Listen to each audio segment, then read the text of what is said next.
today is cucumbers. So we are going to ferment some of these cucumbers. You can see here, I did some previously. I did these just earlier this morning. This is probably, almost a gallon, I'd say, a gallon jar. And you can see it has the ceramic fermentation weights in it, and it has like the airlock system as well. I don't know if you can kind of see that there. Let's see if I can get it over here to you to show you. See the airlock? That's like the airlock system. So this is a whole kind of a kit that I got that is very helpful for doing kind of bigger batches like this. But I wanted to show y'all, I had a few cucumbers left over, so I thought it'd be a good idea to kind of show you how to do this kind of on a smaller scale and without all the fancy equipment, right? Because it really is pretty simple, and it is so easy to deal with a big harvest if you want to do some fermenting like this.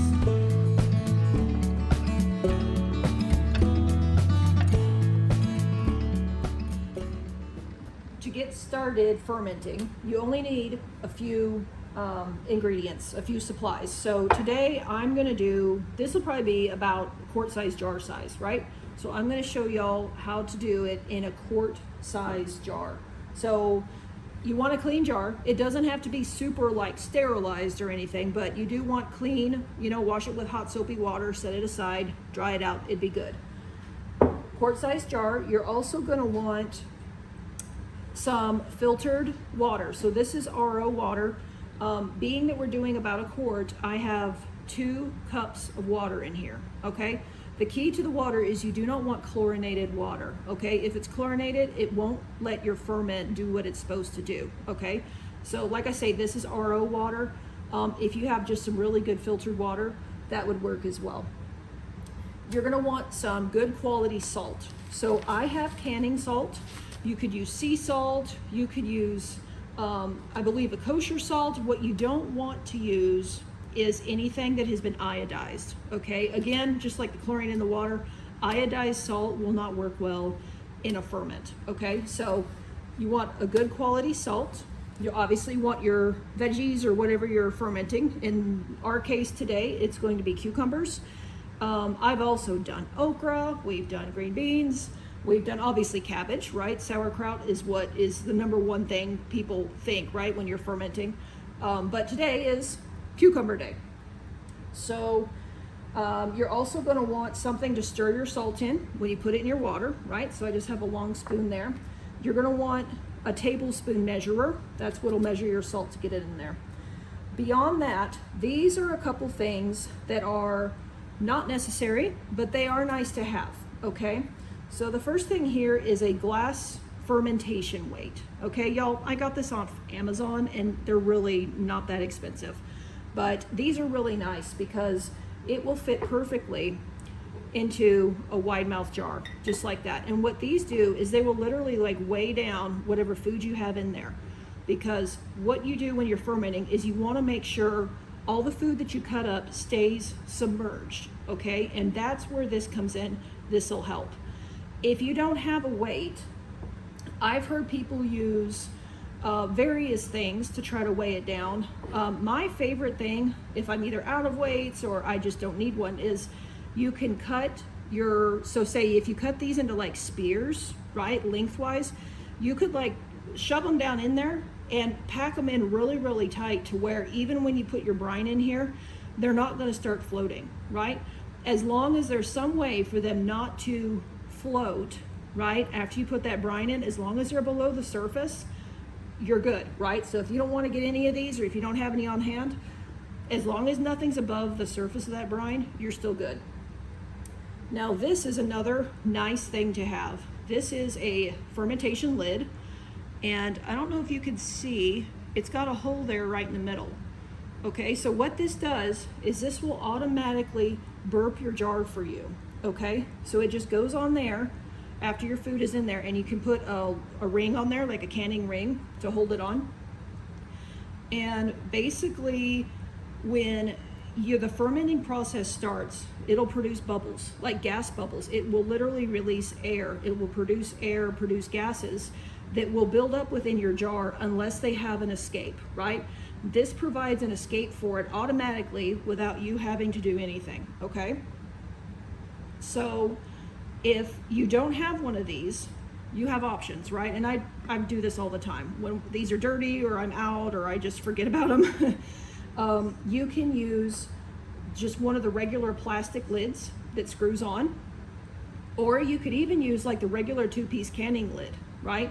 The key is you don't want to put it on too tight.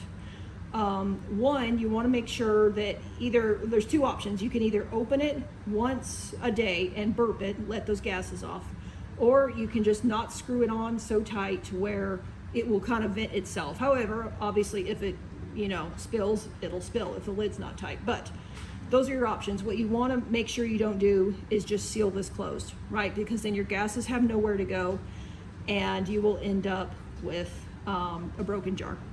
So that is our main fermentation ingredients, or supplies, I guess. For the ingredients, I like kind of a pickly kind of flavor for my ferments. And so what I choose to use, these are garlic, right? Just kind of some whole garlic that I put in the bottom. There's some peppercorns. There's, I don't know, maybe 8 or 10 of these peppercorns that I put in there. For the dill, I have dill seed here. This is about 2 tablespoons of dill seed. I prefer to use the actual dill head, like the sprig, that grows on the top of the plant. I don't have any right now though. So this is kind of my backup to use just in case I don't have any active dill growing. I use this. It does float a little bit because obviously it's small in its seeds, but I haven't had a problem with it, and it still gives you that really, really good dill flavor. The other thing you want to make sure you put in is some tannins, something that contains tannins. So these are bay leaves. I usually put 3 or 4 of these per quart jar, depending on how big your jar, how big of a batch you're doing would determine how many leaves you use. I've heard people use grape leaves. I've heard them use even like types of oak leaves. People use it because the key is you want the tannins. The tannins will help keep your produce crispy, okay? So those are a good thing to have.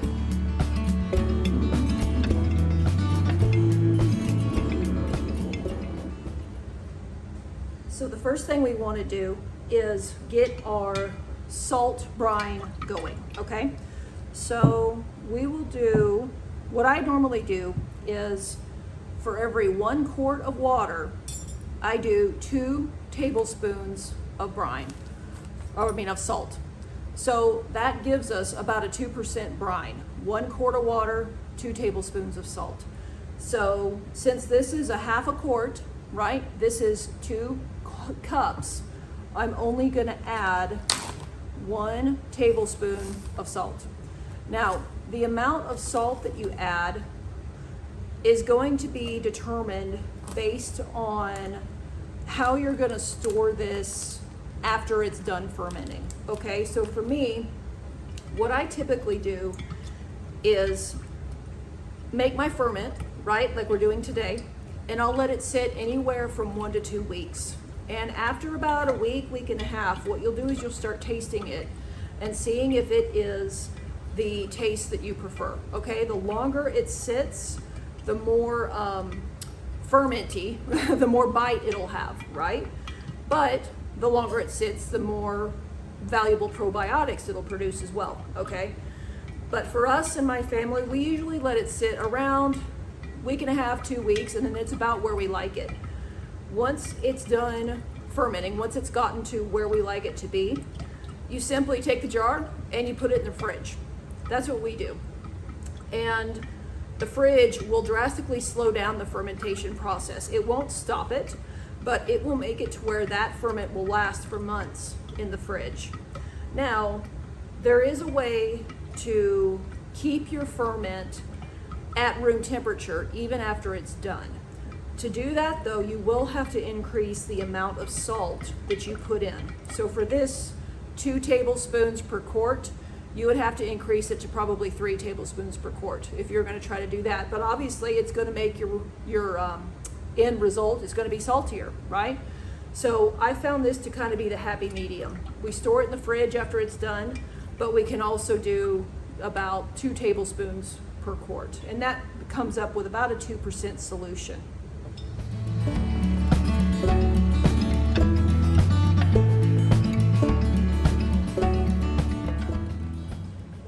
Then we're going to put our seasonings into our jar. So we have our bay leaves, we have our garlic, and our peppercorns, and our dill. And so I try to pour these in first into the bottom of the jar, because that way your food that you actually put in will help kind of weigh these down, especially these little dill seeds and stuff. That helps kind of keep everything where it belongs. Then we'll start actually chopping our cucumbers and putting them in the jar. The one thing you want to make sure of is that you cut off, I cut off both ends, but you want to make sure you cut off the blossom end. If you leave that on there, that will make them mushier than they should be. So I cut off both ends just because I don't want any little tough pieces in there. But on these ones especially, you can tell the blossom end because they are lighter on this end. You can kind of see there where the stem was attached. See if I can get it to focus. But this was the stem end, so if you wanted to leave that, that would be okay, but again, it's kind of tough. This is the blossom end. You want to make sure to cut that end off.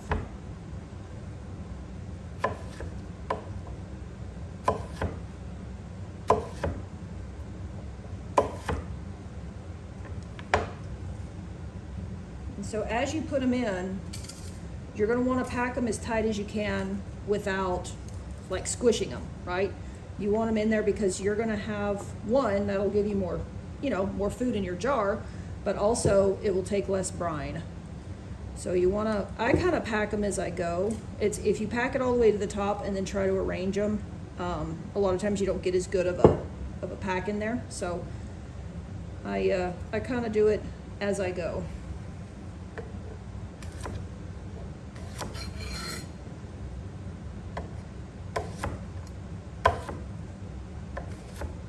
And these can be sliced or cut, or you could even put whole cucumbers in there. It's whatever you prefer. So if you have some small cucumbers, these are obviously kind of big to be doing that, especially in this jar. But yeah, if you have like smaller size cucumbers, we've done that before, just like kind of snacking size. Put them in, let them ferment.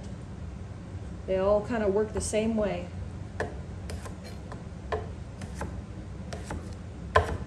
It doesn't matter how thick or how thin you do them. Like these, I'm doing, kind of decent size thickness. If you can see that. We use these for, hamburgers, hot dogs, any of that kind of stuff, sandwiches. And they're so good in the middle of winter when the cucumbers are no longer producing, but yet we still have that fresh summer flavor.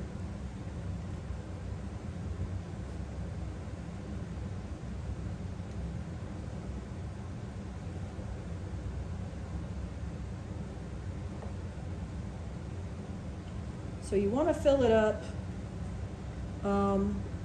fairly full, but you also want to make sure that you leave room for that fermentation weight to go in the top, or you pack them tight where they won't float, and there's enough like head space in there for you to fill it up with enough brine to where they won't come out over the top of that brine. So I think I have room for a few more in there. See if I can get them to puzzle in there. There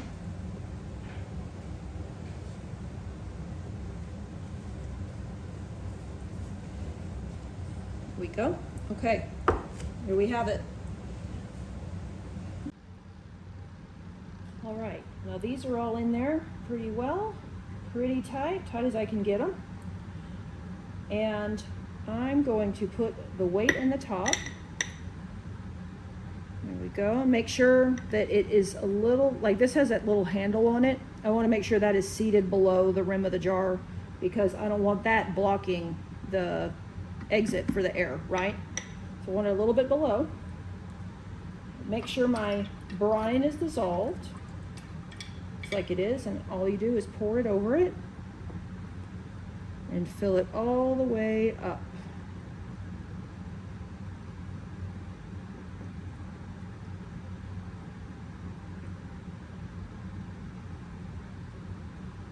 Now when it gets close to the top, I like to pause and kind of tap it a little bit just to make sure there's no little air bubbles in between those that we are missing.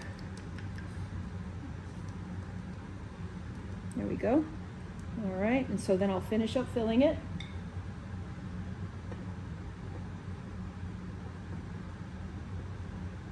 All right, and it's coming a little bit above my fermentation weight, which that's what we want to see. Now all that's left is I put my lid on. It's floating a little bit now, but it will kind of soften as it sits, so it will kind of set down in there a little bit. And then we put our canning ring on, and there you have it. There's our fermented pickles, or going to be fermented. They're not quite yet, are they? So what I'll do is I'll usually put a label on this, and I'll say what date I started this, what date I need to check it, and then I'll also do what seasonings I added in, just in case they're like super, super good, so I know exactly how to replicate that.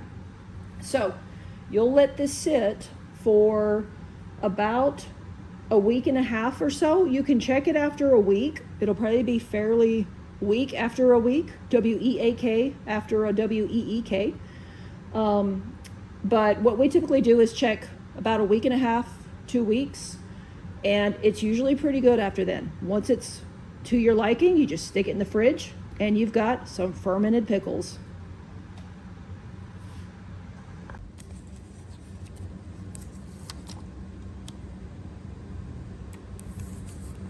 By the way, these are awesome. They're super dissolvable, way easier than scraping it off your jars.